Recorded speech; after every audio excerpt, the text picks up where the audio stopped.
Kemudian tersebar luas Islam sampai muncul generasi-generasi setelahnya, sampai tibalah kemudian Portugis datang lewat Selat Malaka tahun 1511. Dari mana Portugis ini datang? Ternyata dari hasil perjanjian yang dikukuhkan oleh tokoh Kristen paling besar pada saat itu. Makanya gelarnya juga besar, Paus. Ya, Paus Alexander yang ke-6 tahun 1494. Ya, ketika umat Islam dikalahkan daerah Andalusia, kemudian beliau membuat satu perjanjian disebut dengan perjanjian Tordesillas. Tordesillas itu membagi belahan bumi pada dua bagian, belahan timur dengan belahan bagian barat. Maka diambillah kemudian Portugis ditugaskan untuk membawa 3 misi suci masuk ke daerah timur. Sedangkan Spanyol diberikan wilayah daerah barat. 3 masa suci ini, 3 misi suci, ya, itu dikenal dengan misi 3G, namanya Gold, Glory, dan Gospel. Maka masuklah Portugis lewat Selat Malaka, asalnya nyasar dulu, Bu, nyasar sampai kemudian ke Goa, di Goa melakukan monopoli, lalu minta bantuan pada seorang bernama Ahmad bin Majid, navigator muslim, untuk menunjukkan arah yang sebenarnya. Maka masuklah lewat Malaka tahun 1511, ya. Apa yang pertama kali dilakukan?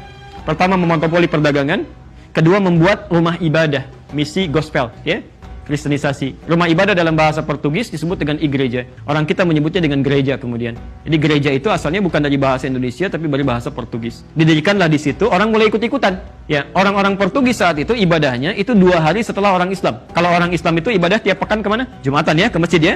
Jumat. Setelah hari Jumat, setelah hari Sabtu, nggak ada Minggu. Nggak ada Minggu. Adanya Ahad asalnya. Dari mana muncul Minggu? Karena orang-orang Portugis saat ibadah itu tidak langsung nyambung dengan Tuhannya. Mereka perlu perantara. Sampai hari ini. Jadi kalau misalnya punya dosa, itu penebusan dosanya nggak minta sama Tuhan, minta sama Bapak. Datang ke situ, Bapak saya salah tadi begini, gitu kan? Baik, lalu kata bapaknya begini. Kata orangnya kalau Bapak salah kemana, gitu kan? Baik, jadi intinya dia lewat orang suci. Orang suci disebut dengan Santo. Saat itu Santo yang jadi perantara dikenal dengan Santo Domingo. Singkatnya orang kita kan suka menyingkat-nyingkat, ya. Santo Domingo, Minggu jadi Minggu. Sampai hari ini ada Minggu. Dan di hari ini mereka ibadah. Sampai kemudian ada orang ikut-ikutan, ada yang dipaksa pindah agama, sampai nanti yang mendirikan Nahdlatul Ulama, Kiai Haji Muhammad Hasyim Asy'ari, memberikan fatwa. Beliau menulis 19 buku, di kitab keduanya, Risalah Ahlus Sunnah wal Jamaah, ya, halaman ke-14, posisi paling kanan, paragraf pertama, baris 1 sampai dengan 5, itu ada fatwa di situ, larangan untuk ikut-ikutan ke kanisa, ikut ke gereja, apalagi kalau ikut-ikutan dengan pakaian mereka, kan? Dan menyaksikan ibadah mereka, itu kata beliau nggak boleh.